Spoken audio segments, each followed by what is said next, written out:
us. I mean, you fucked up, but if God got us, then we gon' be alright. We gon' be alright.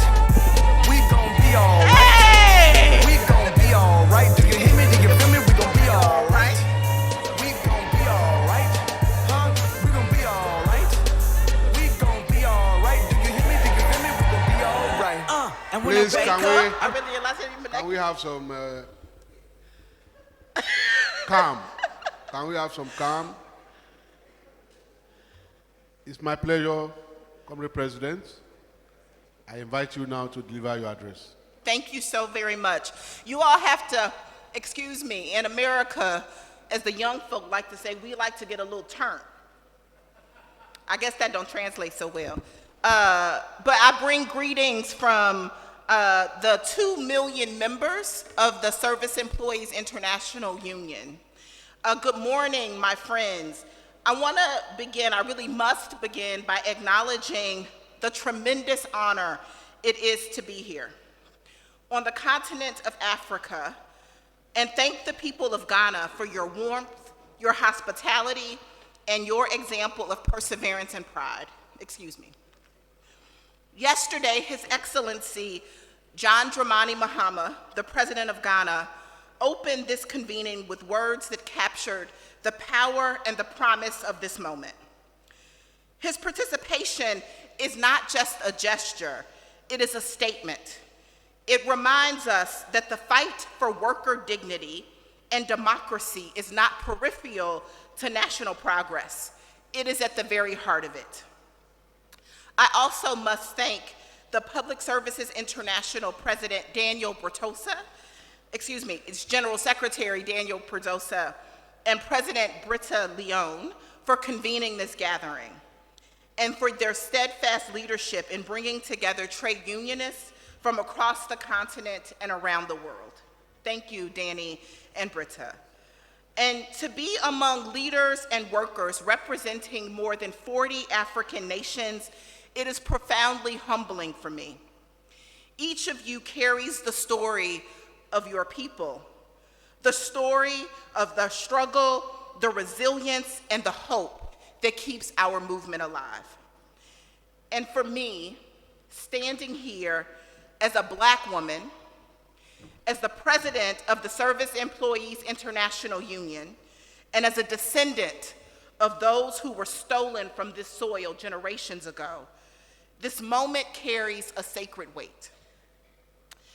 The day before yesterday, I traveled to the Cape Coast Castles, and I stood before the door of no return. Standing in that space, I felt the ache of history in my bones and in my heart. I thought about the lives taken from this place, the families torn apart, the labor that built the wealth of the world, and the resilience that refuses to die. And I thought about what it means to come back, to stand where my ancestors once stood, not in chains, but in purpose.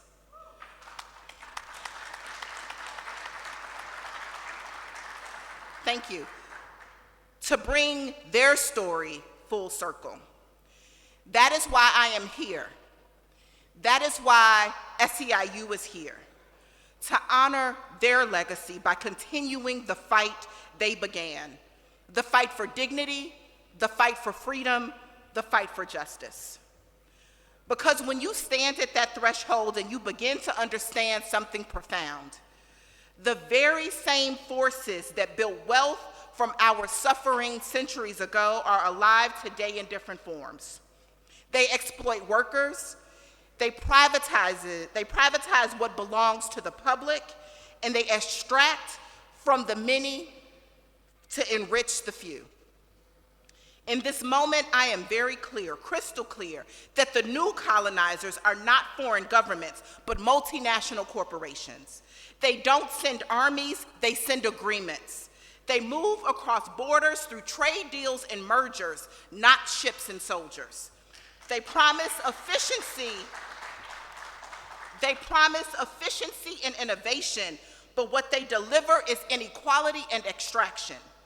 The very same billionaires that are cutting jobs in Seattle are outsourcing jobs in Nairobi. The ones that are profiting from healthcare in Lagos are privatizing water here in Accra. They are global, and so we must be global too. Because our fights, family, are bound together. When a nurse in South Africa demands fair pay, when a teacher in Kenya demands safe classrooms, when a janitor in Chicago demands a living wage, we are all demanding this very same thing, respect. And that demand is not radical. That demand is righteous. At SEIU, we have learned that we cannot win justice for some workers while others are left behind. That's why we passed a resolution, Dignity for All Workers, not just for American workers, not just for union members, but for every person whose labor turns the world. Because until all workers are free, none of us are free. But friends, we are living in perilous times. Across the globe, power is being concentrated in fewer and fewer hands. In far too many countries, the voices of working people are being pushed out of public life. Unions are restricted by new laws. Journalists are harassed for telling just the truth. Public servants, our teachers, our nurses, our sanitation workers are punished for daring to organize. Instead of governments standing with workers, many are bending to the influence of the global elite and foreign investors. Public institutions that once protected people are now being reshaped to serve private interests. Our budgets are not written by those who deliver public services, but by those who profit for them. And across continents, we see the very same pattern. The erosion of democracy, not through tanks and violence, but through agreements, through policies, and through quiet decisions made behind closed doors, not in the light of day. This is the new face of control, power exercised without accountability and wealth without responsibility. Corporations played their part too. Global consulting firms advise governments on how to cut costs, which always seems to mean cutting people. Private equity firms buys up hospitals and utilities while promising efficiency but delivering layoffs, low wages, and higher prices. Public services, the very backbone of a nation's dignity, are being sold off piece by piece. This is how modern fascism works, not only through violence and fear, but through quiet corruption of the public good. A hospital in Monrovia becomes a profit center for investors in Beijing. A water system in Uganda turns into a corporate asset traded on Wall Street. A housing project in Los Angeles gets stripped for parts while families literally sleep on the streets. And none of this happens by accident. It is the very same blueprint replicated across borders, an economic system that values profit over people and power over participation. That is the moral test of our time. Will we allow a handful of billionaires and strong men to decide who gets care, who gets clean water, and who gets a future? Or will we, the workers of the world, stand together and say no more? Because make no mistake about it, authoritarianism and corporate greed are coordinated globally. So our solidarity must be as well. SEIU is proud to stand with PSI in this global struggle, not just in words, but in actions. Across Africa, we are building real partnerships that strengthen worker power.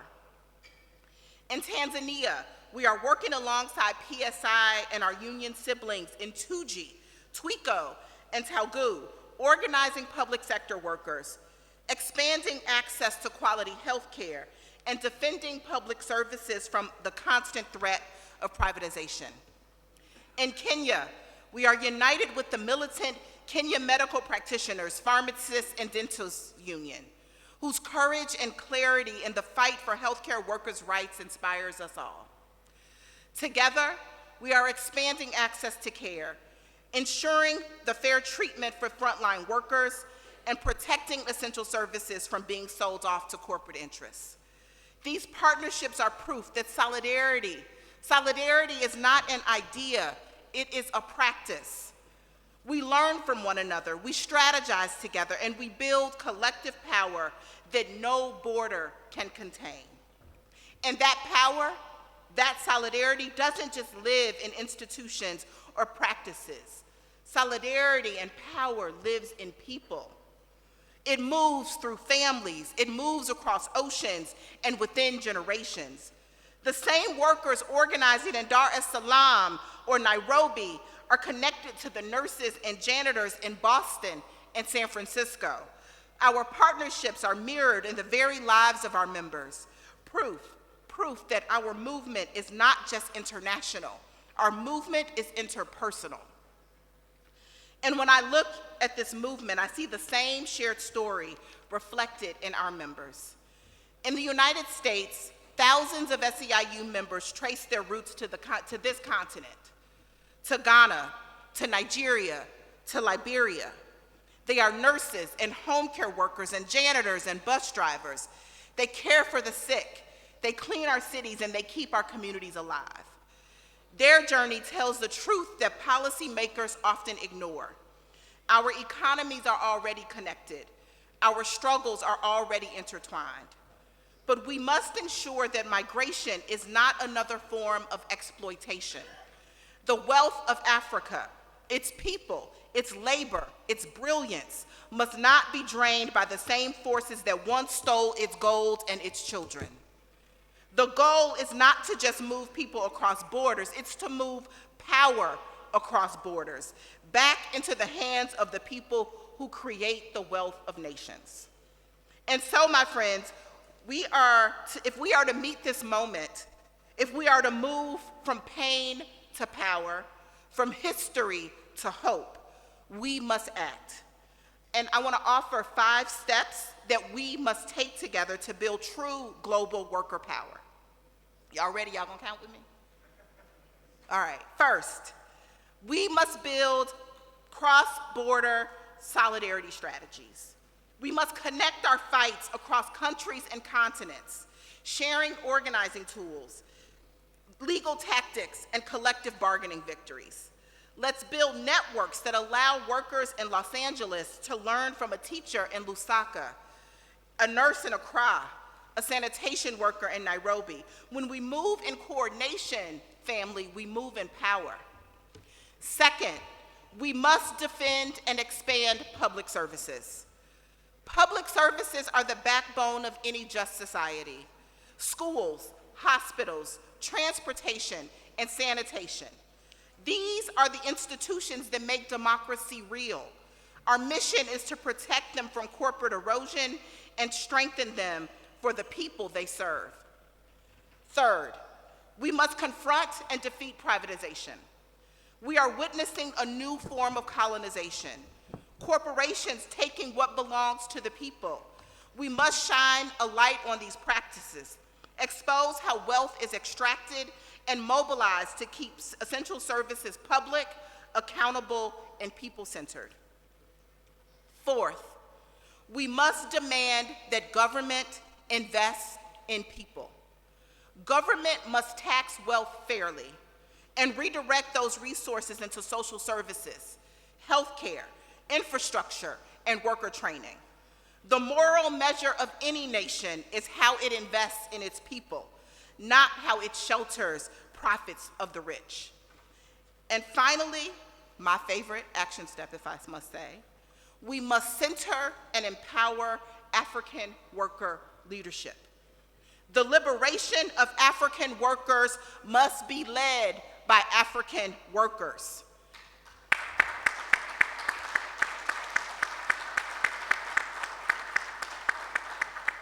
SEIU and our partners across the globe are here to walk beside you, not ahead of you. We will invest in local leadership, in indigenous organizing, and creating platforms where African workers define your own strategies and your own futures. I believe this is the work our ancestors dreamed of. When I stood at the door of no return, I realized something powerful. I am the return. We are the return.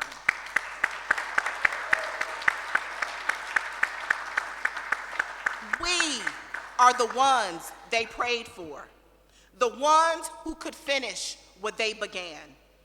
And if we have the courage to stand together, if we have the courage across oceans and across borders to build a world rooted in dignity and justice and care, then the chains that once bound us will become the links that unite us. So let us go forward to fight for dignity, to defend democracy, and to deliver justice for every worker, everywhere. Because when we fight together, family, we win together. And when we love one another with enough to fight for each other, when we love one another enough to fight for each other, there is nothing in this world that can stop us. Thank you, Ghana. Thank you, Africa. Thank you, PSI. Let's make history together. Let's go get it.